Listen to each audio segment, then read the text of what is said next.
High friends welcome to my channel Uma simple किचेने सबाइके अनेक अनेक स्वागत। आशा करी तोमरा सबाई भालो आछो, आमिओ खूब भालो आछि।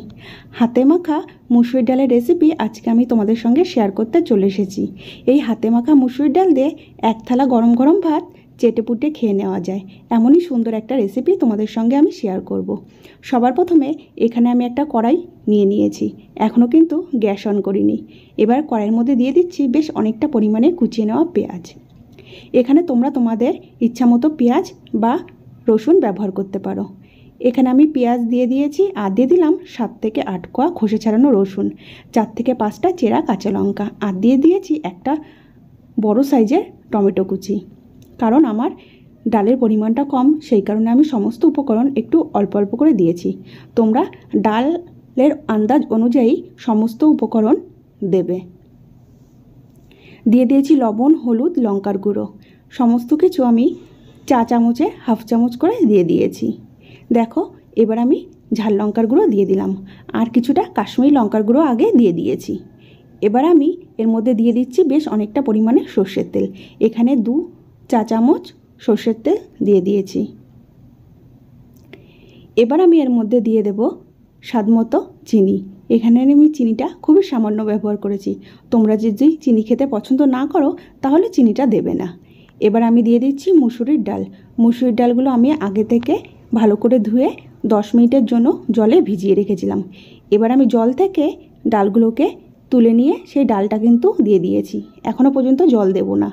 এবার আমি খুব ভালো করে হাত দিয়ে দেখো সমস্ত উপকরণ ডালের সঙ্গে মেখে নিচ্ছি। ডালের সঙ্গে কিন্তু খুব ভালো করে একটু হাত দিয়ে প্রেসার দিয়ে চটকে চটকে মেখে নিতে হবে। দেখো সমস্ত কিছু আমি এখানে খুব ভালো করে মেখে নিচ্ছি। এখানে রসুনগুলো আমি গোটা গোটা দিয়েছি, তোমরা চাইলে কুচিয়ে দিতে পারো। এখানে আমার সমস্ত কিছু খুব ভালো করে মেখে নেওয়া হয়ে গেছে। এবার আমি এর মধ্যে দিয়ে দেব পরিমাণ মতো জল। আমি দেখো একটু হাতে লেগেছিল সেখানে হাতটা অল্প করে ধুয়ে এর মধ্যে জলটা দিয়ে দিয়েছি। এবার এখানে আমি পরিমাণ মতো জল দিয়ে দিয়েছি। দেখো জল দিয়ে দেওয়ার পরে একটু খুন্তি দিয়ে নাড়িয়ে চাড়িয়ে মিশিয়ে নিলাম। সমস্ত কিছু আমার রেডি করা হয়ে গেছে। এবার আমি গ্যাসের ফ্লেম অন করে দেব। বন্ধুরা এখানে কিন্তু আমি গ্যাসের ফ্লেম অন করে দিয়েছি আর গ্যাসের ফ্লেম আমি কিন্তু মিডিয়াম টু লোতে রেখেছি। এবার একটা ঢাকনা দিয়ে আমি ঢেকে দেব। এখানে ডালটা আমি ঢাকনা দিয়ে ঢেকে দিয়েছি। এবার আমি 10 মিনিট পর ঢাকনাটা খুলে দেখব ডালটা কী অবস্থাতে আছে। দেখো বন্ধুরা ডাল কিন্তু এখানে আমার ফুটতে শুরু করে দিয়েছে আর এখানে ডাল কিন্তু আমার প্রায় 50% সেদ্ধ হয়ে গেছে আর এখনও ডালটার মধ্যে একটু জল জল ভাব থেকে গেছে।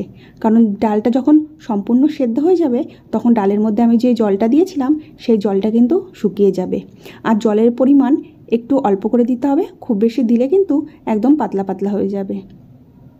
এখানে সমস্ত কিছু আমি আরও একবার খুব ভালো করে নাড়িয়ে চাড়িয়ে নিচ্ছি।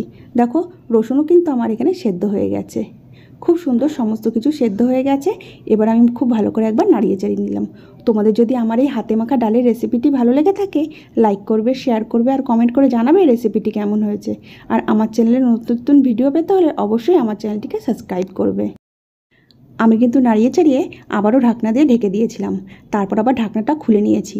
দেখো এখানে ডাল কিন্তু আমার খুব সুন্দর সেদ্ধ হয়ে গেছে আর ঝোলটাও বেশ অনেকটা শুকিয়ে গেছে আর সমস্ত কিছু আমি কিন্তু এই হাতাটা দিয়ে একটু ঘেটে নিয়েছি আর রসুনগুলোও দেখো খুব সুন্দর গলে গেছে। হাতা দিয়ে একটু প্রেসার দিয়ে মেখে নেওয়ার ফলে দেখো ডালটা কি সুন্দর মাখা মাখা হয়েছে। এবার আমি এর উপর থেকে ছড়িয়ে দিলাম ধনেপাতা। এখানে আমি ড্রাই ধনেপাতা দিয়েছি কারণ ফ্রেশ ধনেপাতা আমার কাছে ছিল না। তোমরা কিন্তু ফ্রেশ কচি ধনেপাতা ওপর থেকে ছড়িয়ে দেবে। আমি ধনেপাতা ছড়িয়ে দিয়েছি আর দিয়ে দিলাম বেশ খানিকটা সর্ষের তেল। এখানে আমি 1 চামচের মতো সর্ষের তেল ওপর থেকে দিয়ে দিয়েছি। এবার আমি খুন্তি দিয়ে খুব ভালো করে ধনেপাতা আর সর্ষের তেলটা মিশিয়ে নেব। দেখো খুব সুন্দর করে আমি মিশিয়ে নিয়েছি। এবার আমি আরও 2 মিনিটের মতো আমি কিন্তু ডালটাকে ফুটিয়ে নেব। দেখো বন্ধুরা কি দারুণ কালার এসেছে।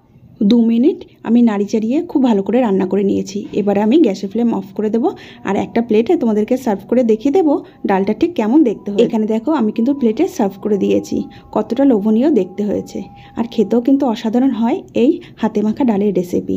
আজকের মতো ভিডিওটি আমি এখানেই শেষ করছি। আবারও দেখাবে নতুন কোনো রেসিপির সাথে।